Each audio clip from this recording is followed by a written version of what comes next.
Let's get into our panel discussion for this evening. So the Nelson Mandela Foundation believes that the state failed to comply with Section 25.5 of the Constitution of the Republic of South Africa, which deals with equitable access to land.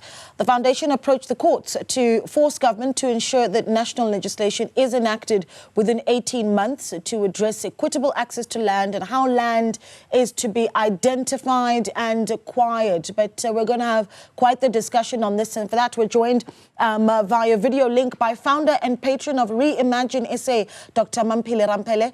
Good evening to you. We also are joined by AfriForum's head of public relations, Ernst van Zyl.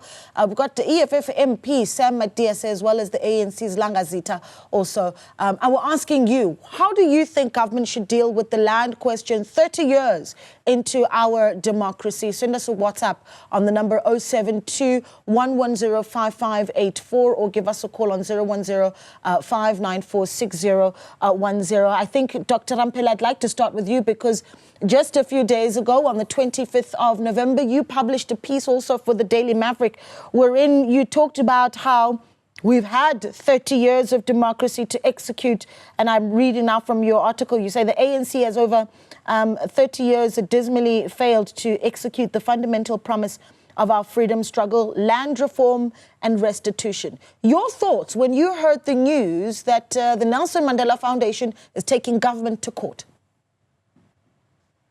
My thoughts were those of elation.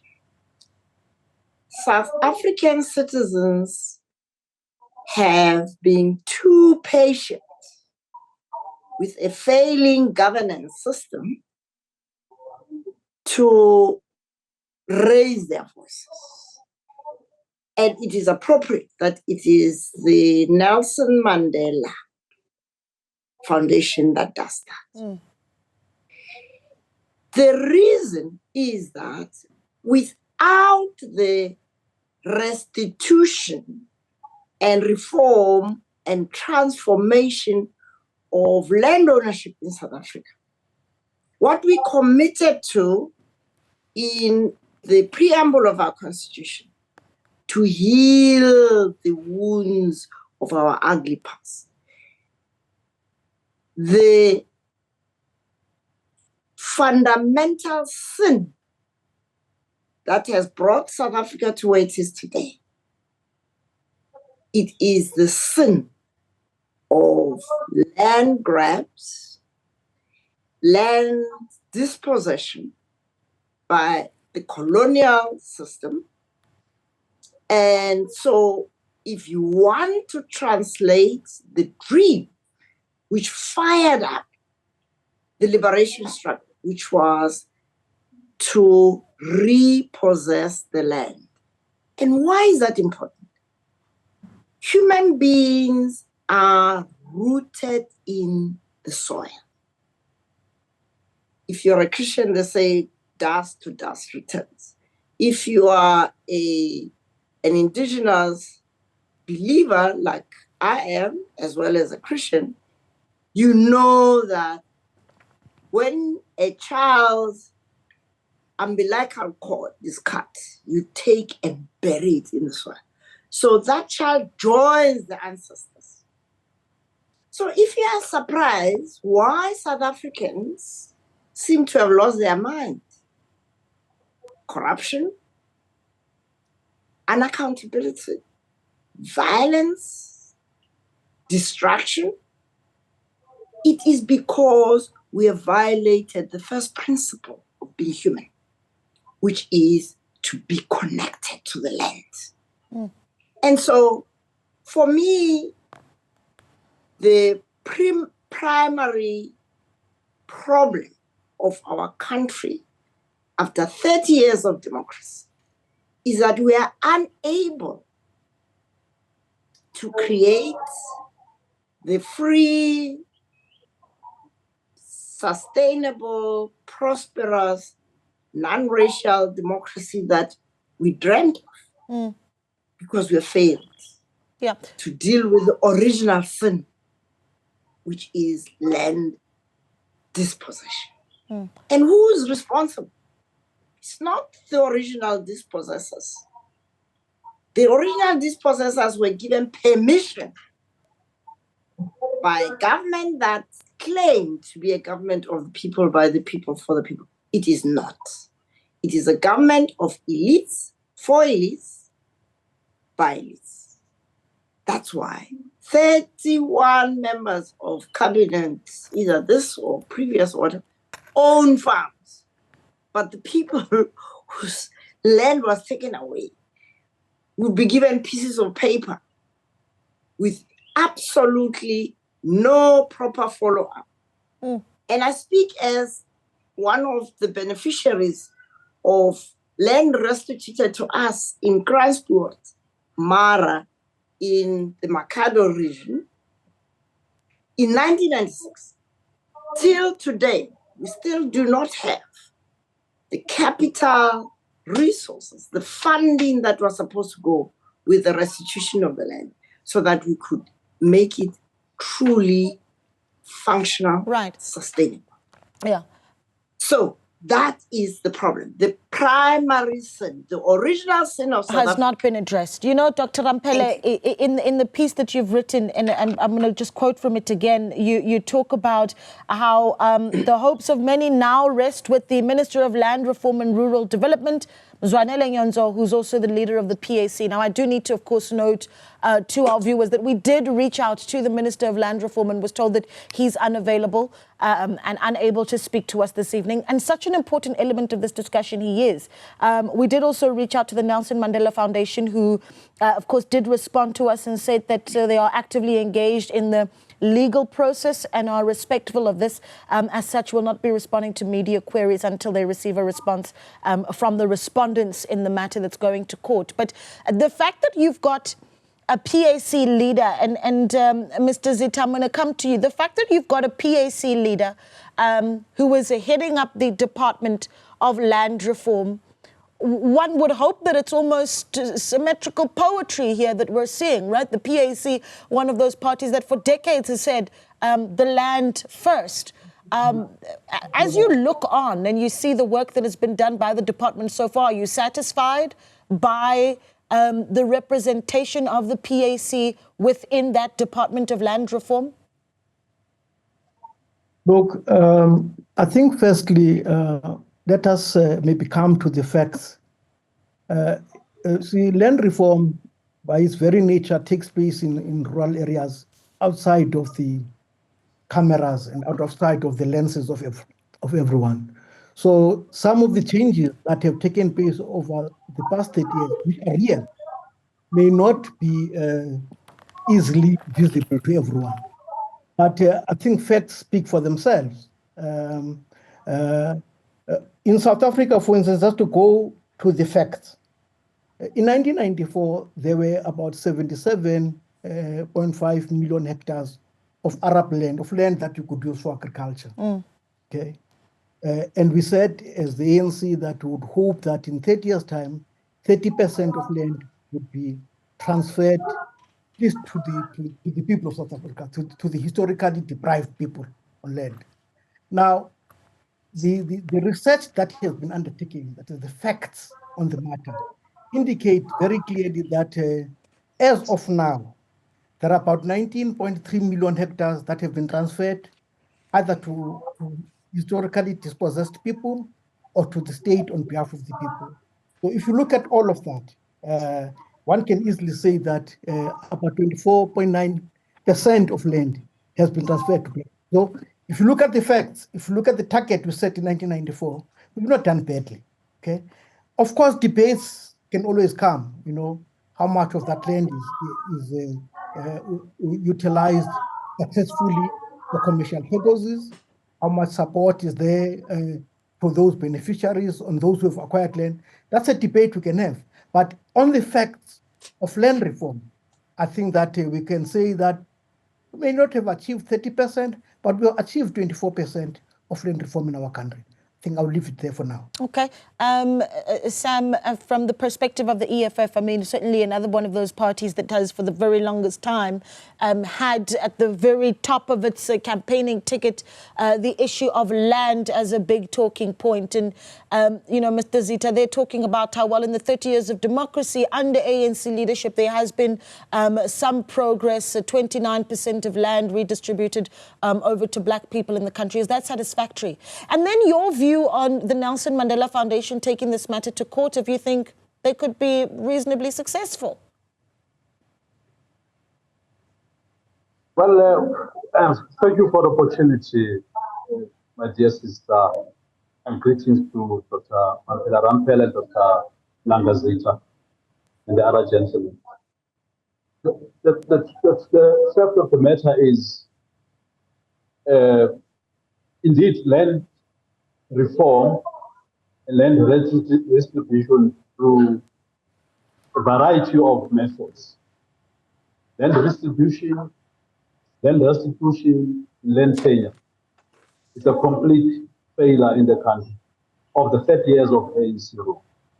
But we must, however, remind everyone, especially viewers at home, that cardinal pillar number 1 of the EFF directs the organization to pursue the struggle for land, the expropriation of land without compensation for equal redistribution. And that cardinal pillar has been pursued and will continue to pursue to this day. Our third National People's Assembly will make thorough reflection on what has been achieved of the 10 years of EFF, or 11 years or so, of its existence, and what struggles it has been waging. But it's equally important to remind Dr. Mamphela that no freedom fighter walks straight from prison and be installed by the system as the president. And this was the case with Nelson Mandela. It is also important to remind her that it is in the interim constitution, including the final constitution, that Nelson Mandela and people like Dr. Langa entered into serious concessions, giveaways, and one of such giveaways was under land question. And they had hoped that with the insertion of Section 25 of the Constitution, Section 25 in the Constitution, somehow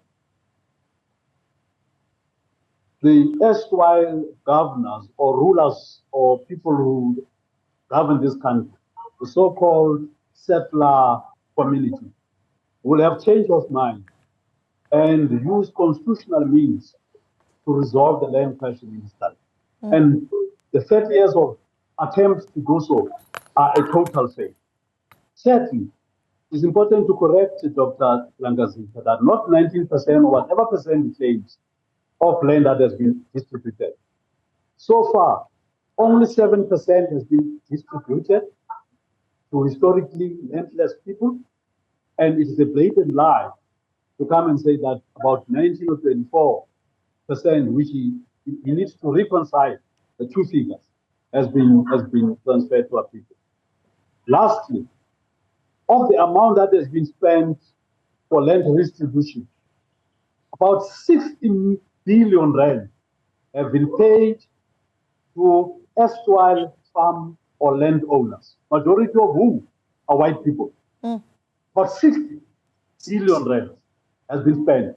And at the rate at which the ANC government pursues lackluster, the land question issue, and attempt to somehow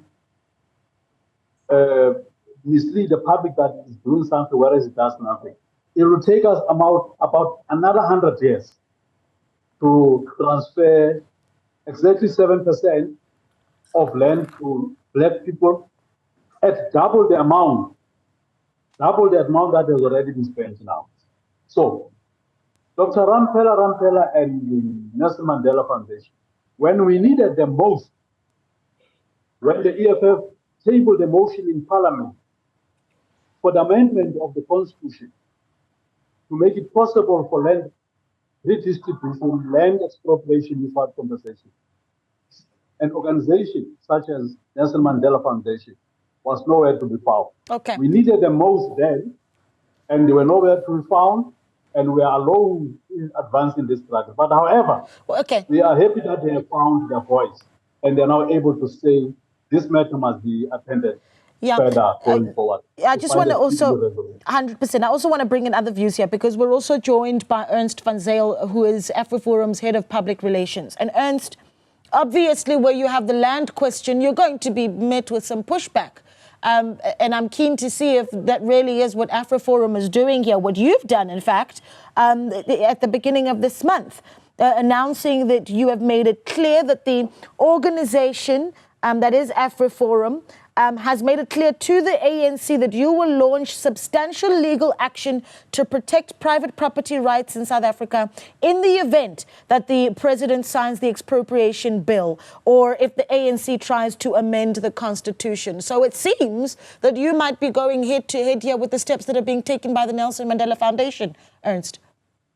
Well, Naledi, actually something that's very pertinent to this topic is the fact that AfriForum actually supports the restitution process that has been in place for many decades in South Africa. Unfortunately, a land restitution process that has been completely derailed by mismanagement, corruption, land going to those with the bright political connections. We all know the story. And I mean, there's so many stories out there of this. Often also a land restitution process where those who gain the land through this process do not get the proper support from the government that was promised. And Dr Mamphela mentioned that when she gave her inputs. And there's another aspect here that's absolutely critical to understand in regards to solving the problem of getting more South Africans involved within the agriculture sector, particularly with agricultural land. And that is the fact that just this month, the Ministry of Land Reform and Rural Development confirmed through a parliamentary question that out of the total of about 64,300 land claims that have been settled since 1998, only about 8,300, about 12.9% of the successful claimants took possession of the land that they sought, while about 56,000 or about 87% chose money or financial compensation instead. That's a critical fact to take into account here. When it comes to the redistribution of land, that's what needs to be addressed. It's not the problem that there is not land to be redistributed. It is that land is being hoarded by the government on one side. On the other side, people are choosing money and financial compensation rather than the land itself. And I think that's the other damning statistic, is the fact that of all the land that the government has acquired since the start of the land reform process, only about 6% has been transferred to private ownership.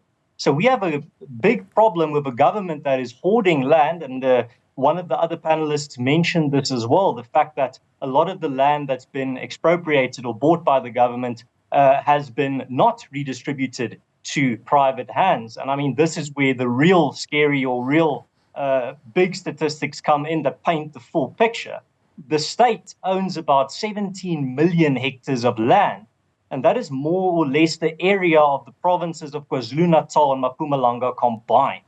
Then if you also take into account that the ownership of about 8.3 million hectares has not yet been officially accounted for, even though experts expect much of it will fall under state ownership, that's another Mpumalanga-sized piece of land that the state is holding on to.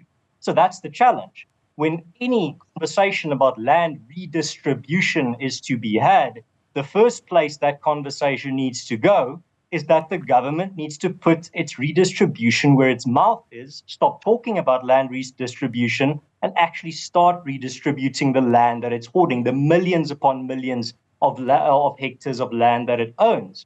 And I mean, that's where the critical issue lies, is that we don't have a problem with no land being available for redistribution. We have millions of hectares of land in state control that are there for redistribution. It's just not being redistributed for those two reasons that I mentioned. Firstly, the fact that the government is not redistributing it, and secondly, that almost 90% of claimants are opting for money rather than land. Ernst, and I hear you, and I want to bring in Dr. Ramphele because you've got quite a bit to answer here. Dr. Ramphele, Sam Matiase of the EFF saying that, well, our political leaders should have stood up for land redistribution and certainly land expropriation a long time ago, and that simply was not used when that opportunity was available. But then there's this issue, and I mean, when we opened up, Dr. Ramphele, you also talked about, I suppose, the emotive connection that we all have to land. And Ernst made an interesting point.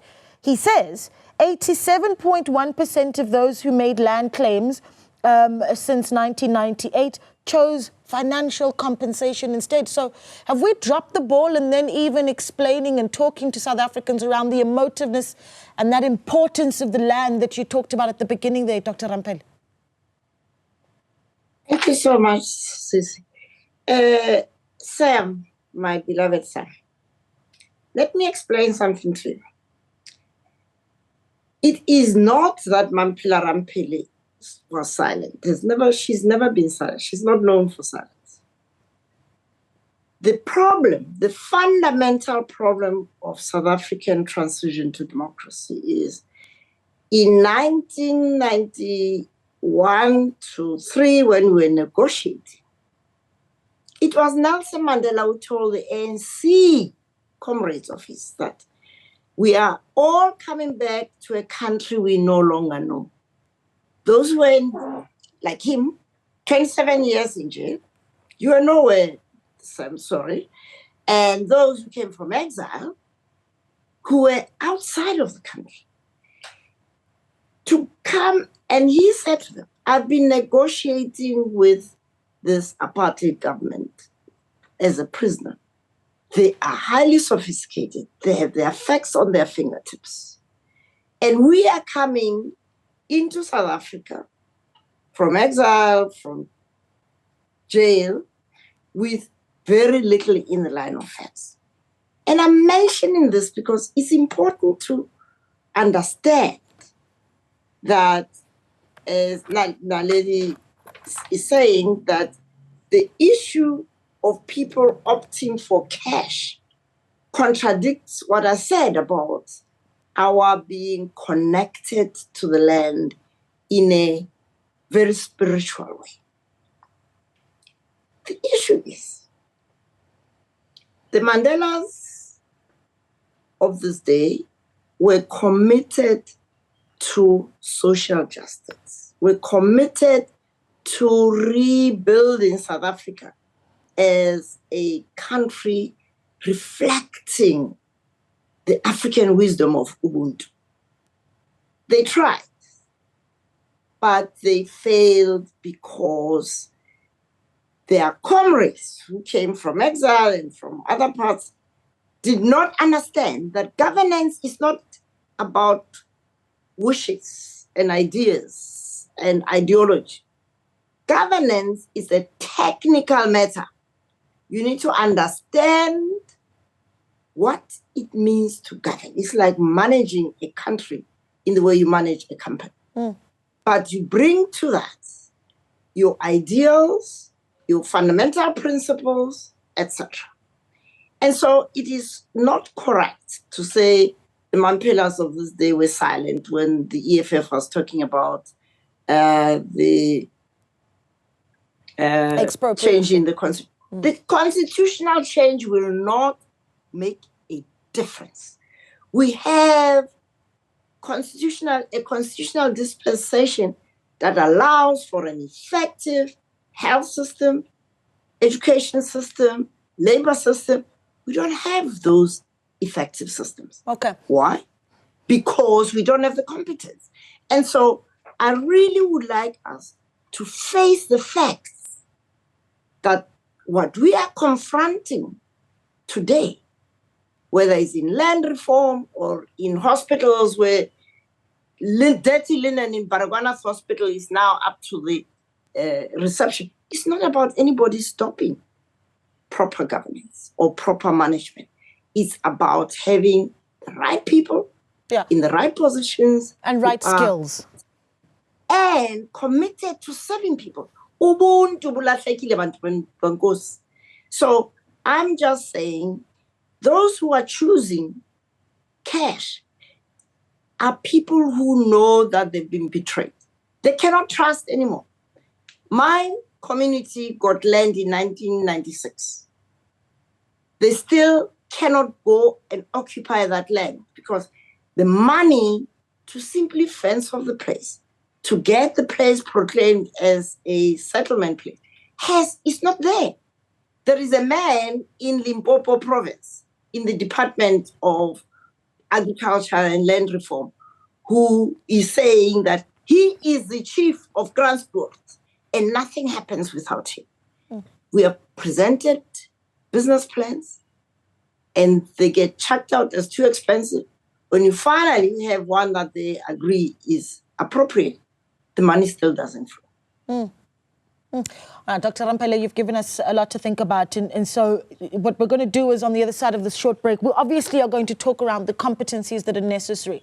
So if a great bulk of black South Africans being given the opportunity to take over land, choosing money, is it a skills shortage? Langa, Zita, of course, ANC's Chief of Staff for the Secretary General, making that point a little bit earlier around the skills that is necessary also for people to work the land. And then we're going to take a look at your WhatsApps as well on the other side of this short break, 072-110-5584, or give us a call on 0105946010. We take a short break. Newsfeed PM, the late edition continues after this.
Welcome back. You're still watching Newsfeed PM, the late edition with myself, Naledi Moleo. We continue the conversation around what we believe, what our guests believe rather, will come out of the Nelson Mandela Foundation having filed a legal challenge against the government over what it calls a failure to enable citizens equitable access to land. We're taking your WhatsApps on it as well, 072-110-5584. Let's see some of those WhatsApps that have come in this evening. There we go. Mpom Mutle in the Free State says, hi, Naledi. Until we have a bold government that is not scared to make decisive decisions, our people will never own a piece of land. The ANC government failed for years, and there's nothing new that the GNU is going to do differently. There's no will to give our people land. Joel says, it's the institutional incapacity of the department to do what the Constitution requires. The department has failed South Africans and jeopardized the rights of land claimants, period. Okay, thank you for that. And Tsepo in Gwamhlanga says, good evening, land reform will always fail unless ANC supporters benefit from it. Like with all policies enacted by the ANC, it's all talk and no action. How can we be happy about 29%? As for the NMF case, it is frivolous, in my opinion. The courts cannot intervene and still preserve the separation of powers doctrine. To the EFF, land expropriation without compensation will be a disaster for our country. Tsepo, thank you so much for sending in that SMS. I want to take it back to our panelists now, and Mr. Zita, if I bring it back to you, one of the WhatsApps there essentially saying, while land expropriation, certainly looking at the land issue in this government of national unity, is going to be a lot more difficult for the ANC than it ever was in previous administrations. Do you agree with that? No, I think there's nothing essential about the government of national unity that prevents those committed to land reform and agrarian reform from moving forward. Firstly, in South Africa, we've got revenue capacity. South Africans pay tax. So we do have money to utilize for land reform. So there's nothing inherent, and there's no one in the government of national unity who is against the Constitution. And the Constitution compels all of us to address land reform. So, and that is an important thing. Important part of South Africa is part of the justice architecture of our country. So we've got to do it. And there's not a single member of the government of national unity that is opposed to land reform. So that argument that GNU makes it difficult, it doesn't. And as I said, I think we must first look at the facts. I think from 1994 to now, I could just maybe share the facts, and these facts are not coming from me. They're coming from the University of Stellenbosch Bureau of Economic Research. It says that on restitution, 6.68 million hectares have been redistributed. Through the government land redistribution program, 7.55 million has been redistributed. Private black people who've bought land themselves for themselves is 1.9 million. There's what is called government acquisition of land has been about 2.54 million. So there is land, and some of the land that government has bought, it has listed out. Some of the people we could not hand over land to. But those who wanted to access land, wanted to rent the state land that's available, have been allowed to do so. There are about 2,500 people with 30 leases on land. Yeah. And then there are those who applied to say, I want to buy land, and those have been helped as well. And there are about 7.5 million hectares that have been transferred to them. So on the facts, on what has happened in the past 30 years, it is indeed true that we have undertaken land reform in our country. So let's talk about let's not be nebulous. Let's talk about real facts. Okay. So that's what I would say. Okay. Yeah. Well, we're taking calls 01059460110. Franz Lamini is on the line. Good evening to you. Thanks for calling, sir. What are your thoughts? Yeah, thank you, ma'am, to take me. I was just saying that the land needs the people with the skills. You can't take the land not knowing what manure you will use, what type of seed you need for such maize to grow, the types of maize which you can grow, and the type of soil. Knowing everything which goes into agriculture, it will be a better tool. And the government also must give the people the tools they need to till the land. Yeah. Because Afrikaners were given the tools, they were given everything they asked from their government in the olden days. Even now, there was a land bank which helps them to grow whatever type of vegetables they need to grow. Franz, I think your point is made, and it's so clear, right? Give us the skills, give us the resources. Yeah, a really good point. We're going to take more calls. I'm just needing to move on in the interest of time here. And Mike is in Delmas. Mike, good evening. Thanks for calling in. Good evening, and thank you for your time. What are your I thoughts? just want to comment on the land issue. My comment will be very short. Actually, I'm of the view that we are not ready to be given the land back. We are not ready to have actually ownership of the land and work the land. Why do you say that? It's not easy. I've been doing research. I've been observing actually those who are busy working the land now. It's not easy as we see. I think I should be honest, especially us as young people. We are lazy actually. I think it's very, very difficult. So hence you find that some have been given the land back through land claims, and only to find they go back to lease the land to those whom we say they should give us the land back. So we are not ready. It's not as easy as it is. Look, I think today they've started working the land from as early as 4:30 in the morning. They are still busy working the land. So where are the young people today? It's Mkhodu Monday, it's what Monday. Where were they Saturday? They were all out in pubs or wherever. They're getting fun. It's not that easy. Okay. We need to be, actually, we may be capacitated with relevant skills, but along the way, we're not going to make it. I'm not undermining ourselves as young people, but it's not easy. Not everyone's meant to be a farmer or to be a business person. That's an interesting point, Mike, calling in there from Delmas, and he raises an interesting, you're more than welcome to send a WhatsApp on that one, right? Are we talking about land for people that actually want the land, particularly, as Mike says, some of the younger South Africans, are they interested in that? And perhaps the EFF can really speak to that, as you are a party that speaks, a lot of the time to young people. But as I come back to you, Sam, I want to hear your views on this. Just last week we had a discussion around what happens when there are evictions of people that are taking over land and setting up informal settlements, and really what some of those challenges look like. And I want to hear the position of the EFF at this point. If I ask you the direct question, are you in support of land grabs? What is your answer to that? Well, it has never been our position. Land grabs has never been our position. We have always been consistent calling for land occupation. Wherever people deem it necessary and fit to occupy the land, they are encouraged to do so. But I wanted to respond directly once more to the views expressed by callers. Look, it is because of such views that we are not ready to own and control land. And this is precisely what the ANC has promoted for decades.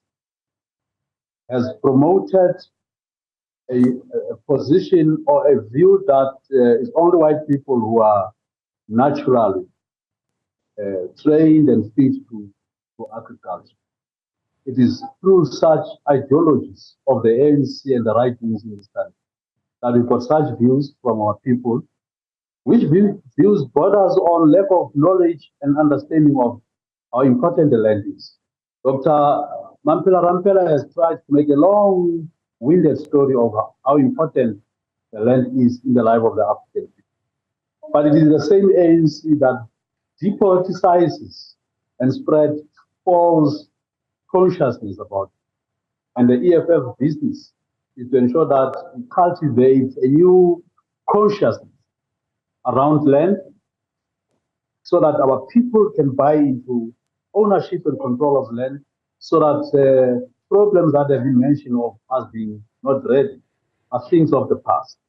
And it is also important that everyone needs to understand that the money that has already been spent, which is about close to 60 billion, to pay white landowners, is money that could well have been used to give post-settlement support to people like Dr. Ramphela and the community in Popo that she referred to, which since acquiring land, they have never seen a cent